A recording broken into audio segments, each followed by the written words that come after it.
Chapter 1: A Quiet Departure. It was supposed to be a routine flight, the kind of trip Melody Daniels took several times a month.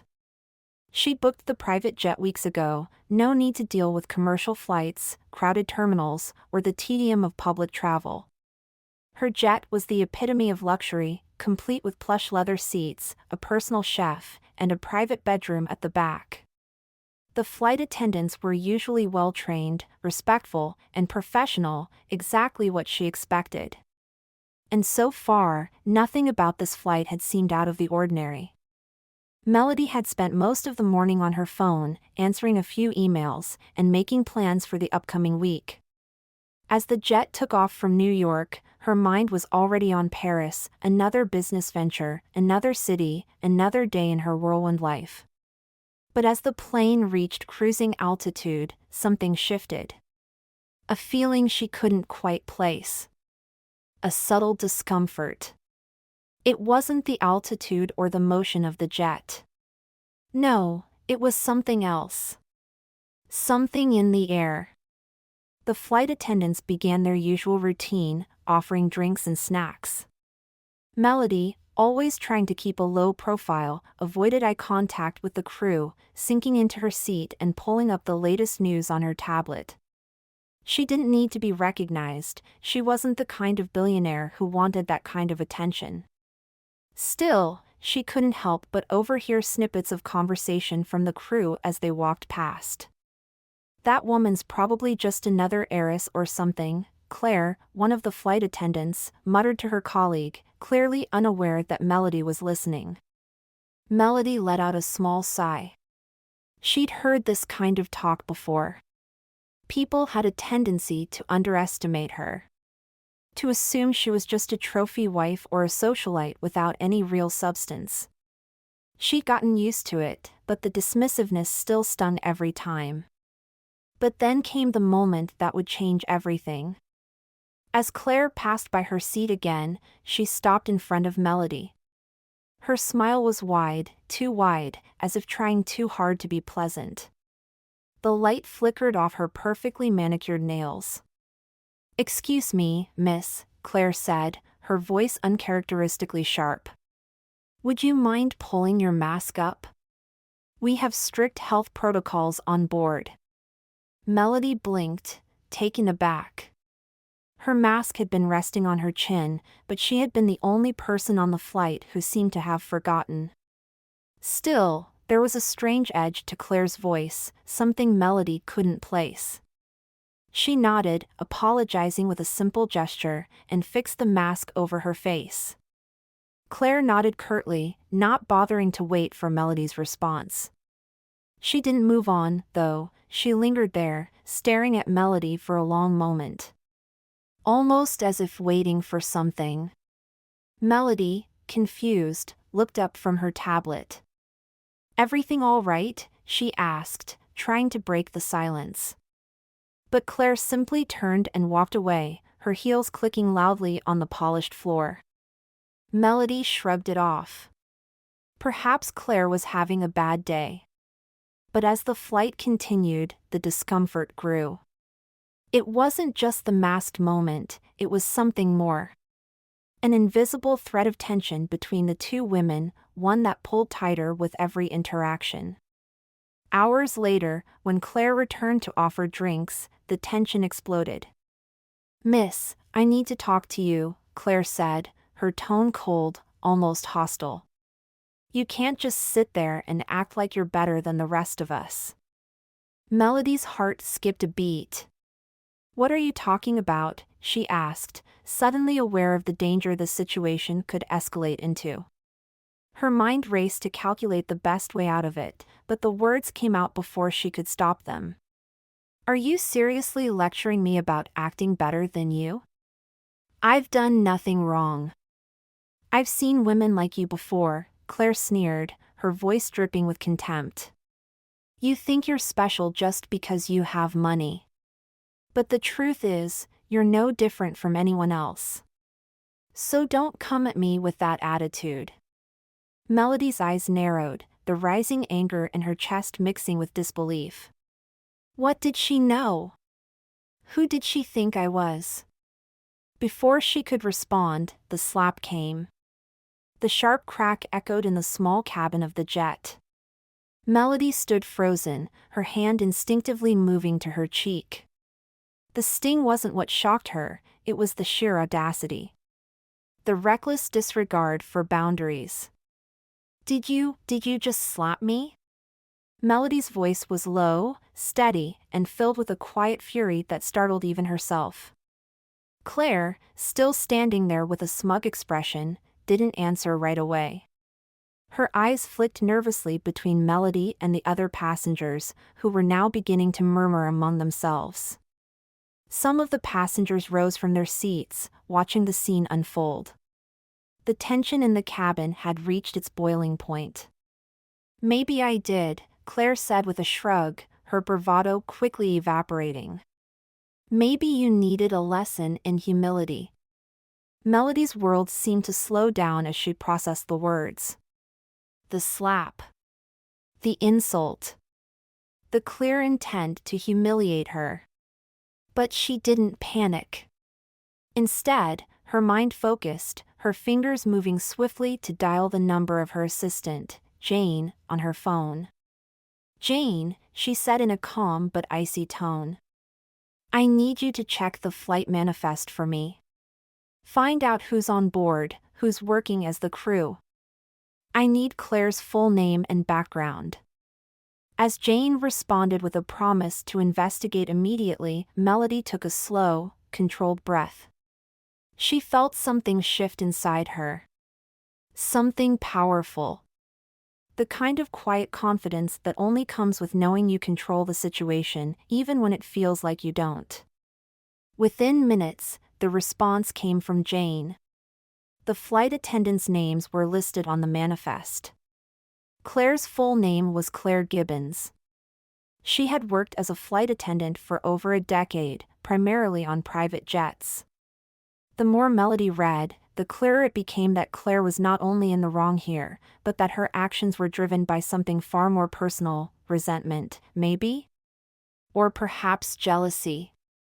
Without waiting for the full details to sink in, Melody instructed Jane to take action. "Get me in touch with the airline's corporate office.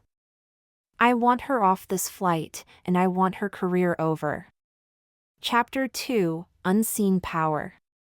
As the flight continued, the tension in the cabin was palpable. Most passengers had returned to their seats, nervously glancing between Claire and Melody. No one knew what was happening behind the scenes, but they could sense that something big was unfolding. Melody could feel the heat of their stares, but she remained calm, her face an unreadable mask of composure. Claire, however, was beginning to crack. She kept her distance from Melody, avoiding eye contact, and retreating into the galley to nurse her growing anxiety. The crew members, who had once been friendly, now avoided even acknowledging her presence. The subtle shift was impossible to ignore. At the same time, Melody found herself calculating the best way to handle the aftermath. What happened on this flight would ripple out in ways that could affect her reputation. She wasn't just a billionaire with power, she was a woman with influence, and if the media got hold of this story, there would be no turning back. Melody Daniels was not the kind of person you humiliated in public, especially not by someone who thought they could get away with it. The plane's sudden turn toward Boston was a shock to everyone. The captain's voice came over the intercom, explaining that due to an emergency landing, the plane would be diverted to Logan Airport for further investigation. The passengers, still in the dark, exchanged confused glances, unaware that the true reason was far more complex than a simple mechanical issue. As the jet landed, Melody could feel the shift in the atmosphere. The crew scrambled to manage the situation, but they were out of their depth. Melody's power was evident, no one questioned her, no one challenged her. And the moment the plane touched down, security personnel were waiting on the tarmac. As the passengers disembarked, the media storm began to take shape. Melody's team had already started to leak information about what had transpired on the flight. Within hours, headlines began to spread. Billionaire slapped by flight attendant, the price of underestimating power. The public's fascination with the story was immediate. News outlets covered the incident nonstop, speculating on the reasons behind the altercation. No one had expected the flight attendant to be so brazen, and no one had expected Melody Daniels, the mysterious woman in the hoodie, to be the one to strike back. Chapter 3: The Fallout. The aftermath was swift and brutal. Claire Gibbons was fired immediately, her name dragged through every possible channel of social media and news outlets. As Melody sat in her office back in New York, watching the headlines roll in, she couldn't help but feel a strange mix of satisfaction and wariness. This wasn't the attention she'd ever sought, but it was the attention she'd earned. The airline quickly issued a statement, apologizing for the incident and announcing that a full investigation would be launched.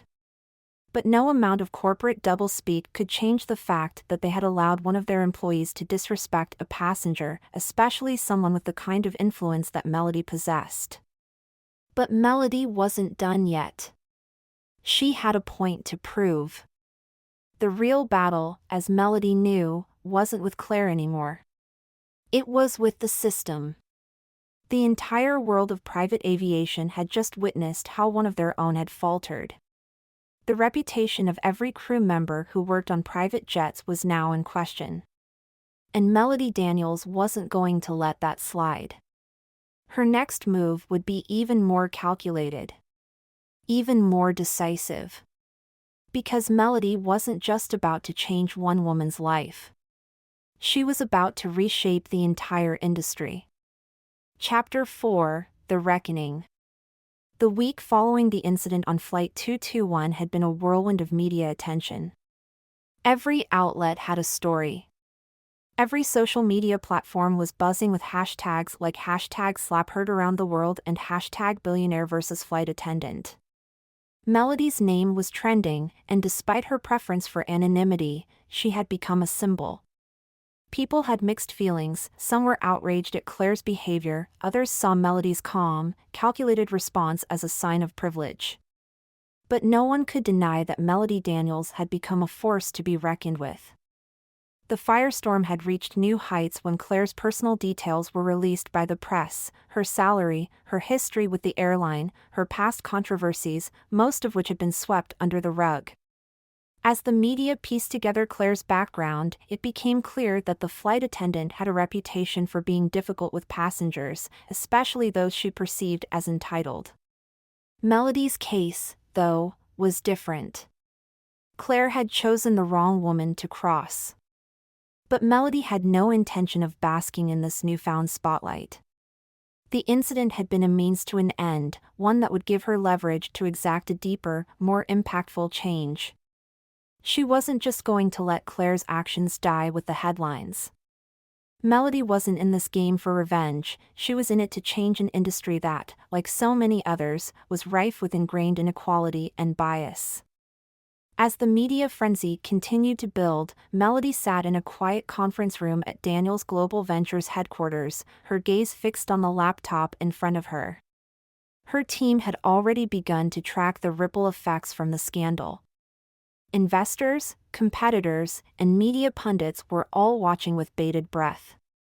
But Melody's mind was already working on her next strategic move. "I think it's time to take control of the narrative," Jane, Melody's trusted assistant, said, her voice steady as she scrolled through the countless headlines. "You've already set the stage. The world is watching. What do you want them to see?" Melody leaned back in her chair, a small smile tugging at her lips. "I want them to see that this wasn't about a slap.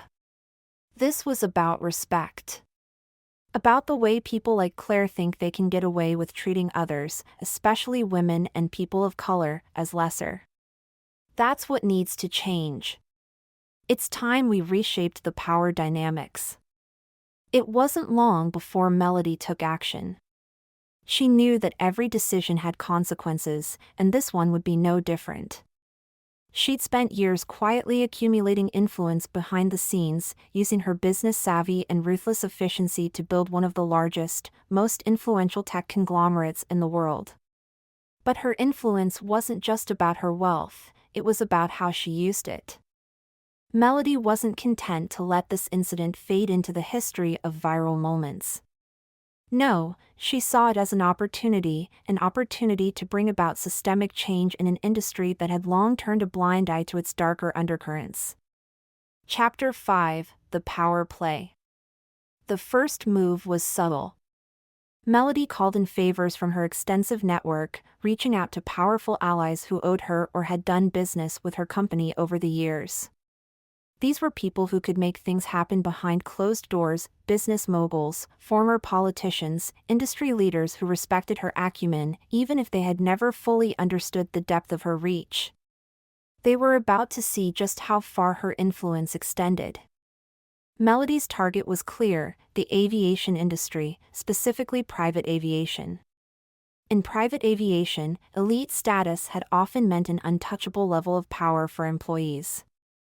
But for far too long, employees like Claire had used their authority as a means of exercising prejudice, making assumptions based on appearances. Melody's goal was simple: to hold the entire industry accountable for its tolerance of these undercurrents of disrespect and bias. To do so, she would need to make an example of not just Claire, but the corporate entities that allowed such behavior to flourish. She launched an initiative, the Daniels Protocol for Ethical Aviation Standards, which would become a comprehensive set of standards for the aviation industry. At its core, it was about treating every passenger with respect, dignity, and professionalism, regardless of their appearance, gender, race, or socioeconomic background. It wasn't just a public relations campaign, it was a full-on push for change, supported by her wealth, her influence, and her position at the head of Daniels Global Ventures. The protocol would offer financial incentives to companies that signed on and adopted these new standards, and a public shaming for those that refused to comply. The idea was radical, and Melody knew it would send shockwaves through the industry. Many of the private aviation companies, which catered to the wealthy elite, operated with a sense of impunity. But Melody was about to put that impunity to an end. "We're talking about more than just one flight attendant," Melody said to her top legal and PR team in the boardroom. "We're talking about an entire culture that treats people, especially marginalized people, as second-class passengers. We're going to take this industry down from the inside out." The team nodded, knowing full well that Melody's determination was not just a passing phase. They had seen the way she'd restructured industries before. The Daniels Protocol was already being prepped for release, and behind the scenes, they were quietly speaking with the heads of multiple aviation firms, urging them to adopt the protocol or risk losing clients and investors. At the same time, Claire Gibbons was sinking further into her personal and professional downfall. The media had painted her as a symbol of elitism gone wrong, and her name was now synonymous with the kind of discrimination that Melody had long since made it her mission to fight. Her actions had, ironically, given Melody the perfect platform to address something much larger than a single instance of abuse. Chapter 6: Unintended Allies. Not everyone was against Melody's movement. In fact, the Daniels Protocol was starting to gain traction in ways Melody had never expected. Other influential figures in the corporate world, many of them men, were reaching out to her in support. Some were genuinely on board with her cause, while others saw a business opportunity in aligning with the most powerful woman in tech. Either way, Melody knew how to use these new alliances to her advantage. One such ally was Victor Ross, the CEO of a major global airline that catered to both commercial and private clientele. Ross had been following Melody's every move, impressed with her response to Claire's disrespect and intrigued by the protocol she was proposing. "Melody," Victor said in a private meeting at his penthouse office, "I think you've got something big here. The kind of overhaul you're proposing could change the entire way we view aviation, and that includes everything from customer service to how flight attendants are trained." Melody nodded, her fingers tracing the edges of her coffee cup. Exactly. It's not just about the passengers, it's about the staff too. If we're going to bring true equality into this industry, it starts with reshaping the way employees, especially flight attendants, are treated. The protocol is going to require diversity training, anti-bias programs, and accountability across the board. But we can't do this alone. We need buy-in from the big players, like you. Victor considered her words. Melody had always been impressive, but this was something different. It wasn't just business as usual, it was personal. I'm in. Let's make this happen. With Victor's support, Melody gained an unexpected ally at the top of the aviation world. Together, they began planning how to reshape the standards, advocating for diversity in hiring, requiring rigorous anti-discrimination training for flight attendants, and holding the industry accountable when it came to customer service. But Melody knew that gaining the industry's support was only the beginning. She had bigger plans on the horizon, plans that would put an even sharper focus on Claire and the power imbalance that had started it all. Chapter 7: The Final Confrontation. The final piece of the puzzle fell into place when Melody was contacted by Nina Lambert, a well-known investigative journalist who had been following the scandal from the beginning.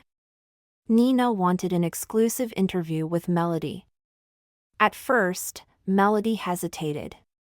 She'd never been one for personal interviews, but the thought of using this moment to make her point clear, to address the public directly, on her own terms, was tempting. The interview was set. Melody sat across from Nina in a sleek, modern conference room, the camera crew carefully positioned behind them. The soft hum of the equipment filled the room as Nina began the conversation.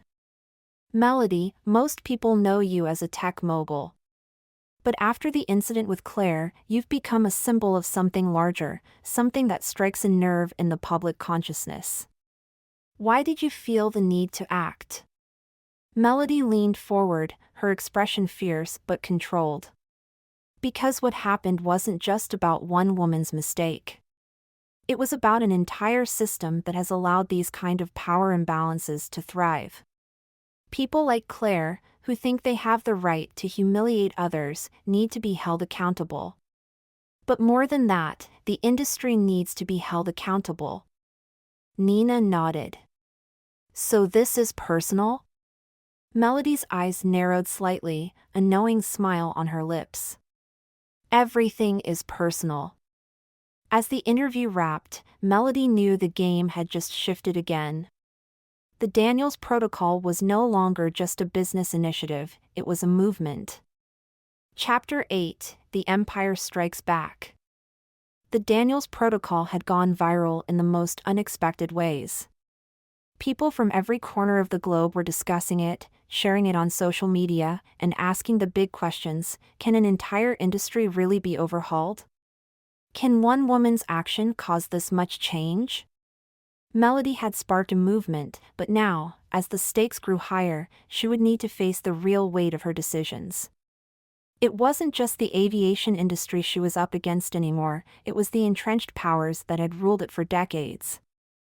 The boardroom battle. As the protocol gained momentum, Melody found herself summoned to a series of high-level meetings with the board of directors at Daniels Global Ventures. The media, investors, and the general public were still glued to the scandal that had sparked this revolution, but Melody's business empire was far from immune to the fallout. The shareholders were nervous, the kind of nervous that turned into whispered boardroom gossip and late-night emergency calls. The airline industry wasn't the only one watching. So were the tech moguls, the bankers, the luxury brands, and the corporate giants that Melody had built relationships with over the years. What was happening with the protocol, this unprecedented move to shake the foundation of a trillion-dollar industry, had become a concern for many of her partners. Inside the sleek, glass-walled conference room, the tension was palpable. Melody was surrounded by her closest advisors, but the atmosphere was heavy, like a storm had rolled in. "Melody, are you sure about this?" Michael Wong, the CEO of one of Daniels Global's largest investments, asked with a concerned furrow between his brows. The protocol's disrupting a lot of markets. We're talking about shaking the entire foundation of the private aviation sector, and these companies aren't going to just bend over because of a slap. They'll have to, Melody replied, her voice steady. She wasn't backing down. People are tired of seeing the same old power structures, especially the ones that are built on exploiting others. This is bigger than a slap. This is about justice. This is about setting a new standard. The room fell silent. Melody's words hung in the air like a weight. She knew she was taking a huge risk, but she was also betting on her ability to win the narrative. She had always been 10 steps ahead, and this time, it wasn't just about profit margins or boardroom politics, it was about changing the rules of the game entirely. But if this backfires, it'll affect everything, Michael pressed. The protocol is forcing the industry to its knees. You'll be a pariah among the old guard. Melody took a long breath, her eyes scanning the room, her mind already years ahead of the moment. She'd always known that to create real change, you had to be willing to break things. This will not backfire. It's time to force them to evolve, to rethink how they operate. We've done it before in tech, and we'll do it again in aviation. Her tone softened slightly. I'm not just betting on the success of the protocol. I'm betting on the people who will fight with us. The people who believe in fairness and who are ready to make that shift. I'm betting on the future. Despite the tension, the board eventually voted in her favor.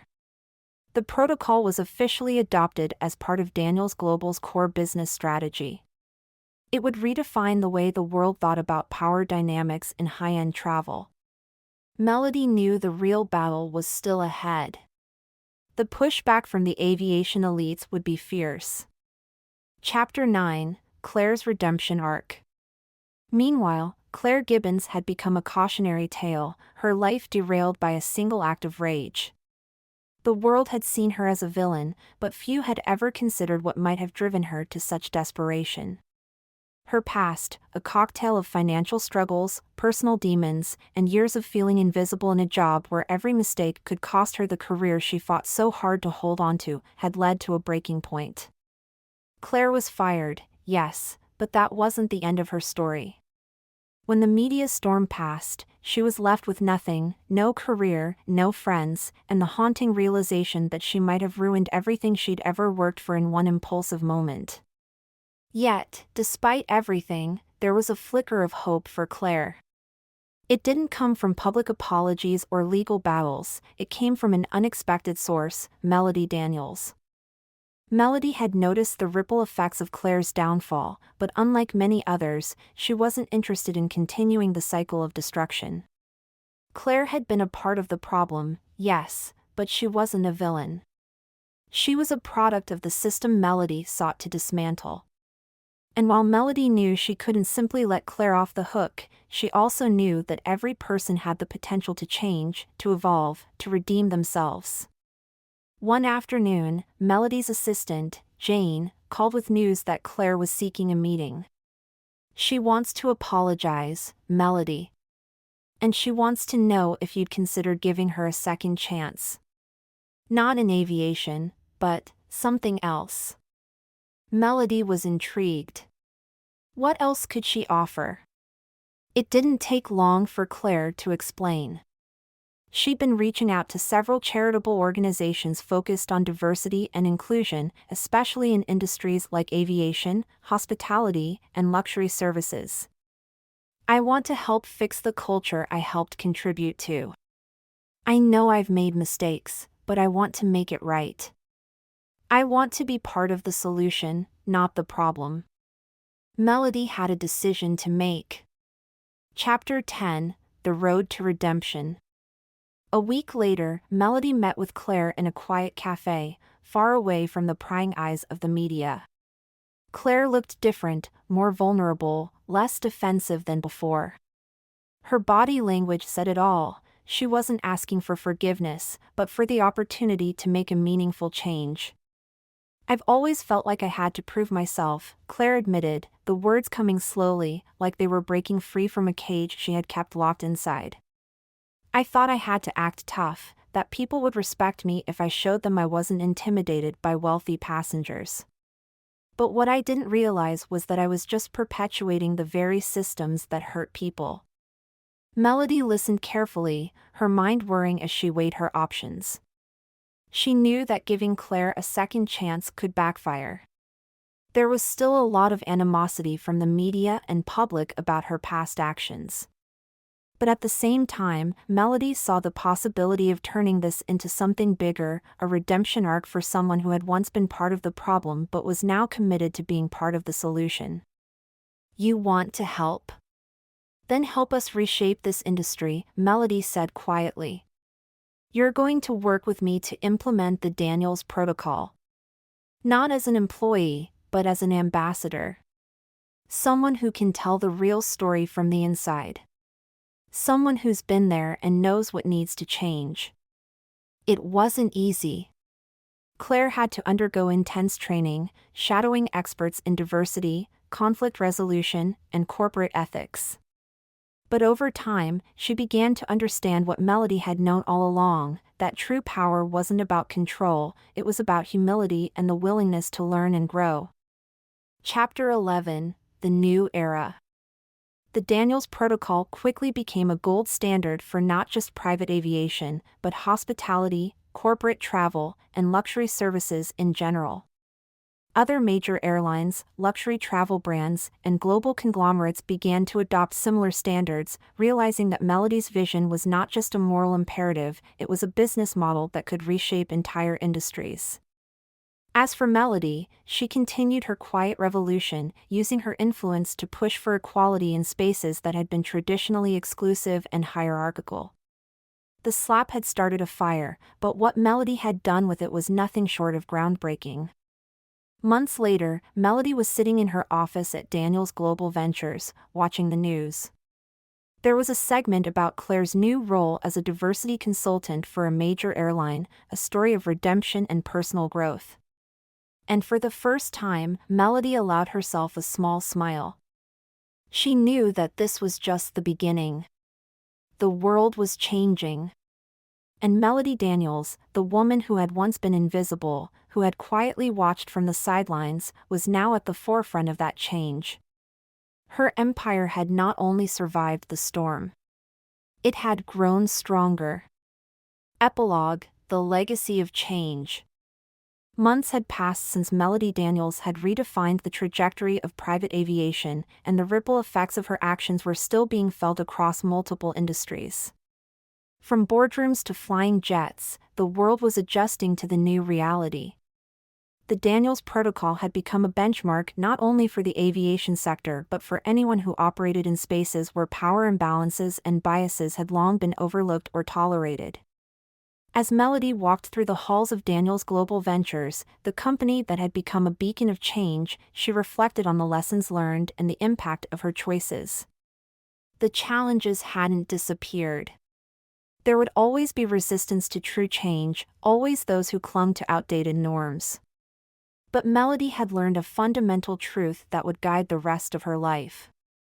True power is not about exerting control. It's about enabling others to reach their full potential. For Melody, the publicized incident with Claire was not an isolated moment of personal justice, it was a catalyst for something far bigger. It was a reminder that sometimes, change requires disruption. But more importantly, it requires understanding and empathy. The day Claire had approached her with a desire for redemption, Melody had realized something pivotal: no one is beyond change. It's easy to paint people as villains when their actions harm others, but the real test of character is whether we believe people can learn, grow, and evolve. Melody had not only given Claire a second chance, she had shown the world that forgiveness and accountability could coexist.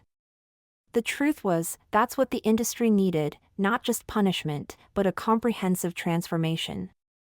Instructive takeaways. Empathy is a tool for change. Melody's transformation from a quiet mogul to a public champion for ethical change wasn't fueled by anger or retribution, but by a deep empathy for those who had been oppressed by the same systems that had once left her invisible. Her ability to understand the root causes of behavior, to see the humanity in people, even in Claire, was key to reshaping an entire industry. Leverage your influence wisely. Melody didn't just use her wealth to change the rules of the game, she used her influence in ways that required strategic thinking and deep understanding of the systems she was trying to overhaul. She understood that real change isn't about quick wins, it's about reshaping power structures from the inside, using both quiet persistence and bold, public moves. Accountability and forgiveness aren't mutually exclusive. One of the most important lessons Melody learned was that change doesn't have to come at the expense of personal growth. By giving Claire an opportunity for redemption, Melody showed the world that accountability doesn't mean destroying someone, it means offering them the chance to make amends. Change requires both personal and systemic transformation. The two go hand in hand. Change is a long game. Melody knew that disrupting an entrenched system would take time, patience, and relentless effort. Success isn't a one-time victory, it's a continuous process of pushing for better, understanding the gaps, and filling them. The Daniels Protocol was just the beginning. Melody's vision was a future where fairness and respect were the new standards, not just in aviation, but in every corner of the global economy. Leadership is about shaping the future, not just dominating the present. For Melody, the true test of leadership wasn't in how many deals she could close or how powerful she could become. It was in the legacy she could leave, a world that was more just, more inclusive, and more equitable. Leadership isn't just about amassing power. It's about using that power to create a world where others have the opportunity to thrive. Melody's story wasn't just about one woman's rise, it was about the collective power of the many, empowered through integrity and vision. As Melody sat in her office, overlooking the city skyline, she knew her journey wasn't over. There were still battles to fight, systems to change, and people to inspire. But she also understood the key to it all. The real impact of leadership is measured not by how far you rise, but by how much you help others rise with you. And in that moment, Melody felt a quiet sense of satisfaction. She wasn't just a billionaire anymore, she was a catalyst for change. She had created a new vision, not just for aviation or the industry she touched, but for the world at large.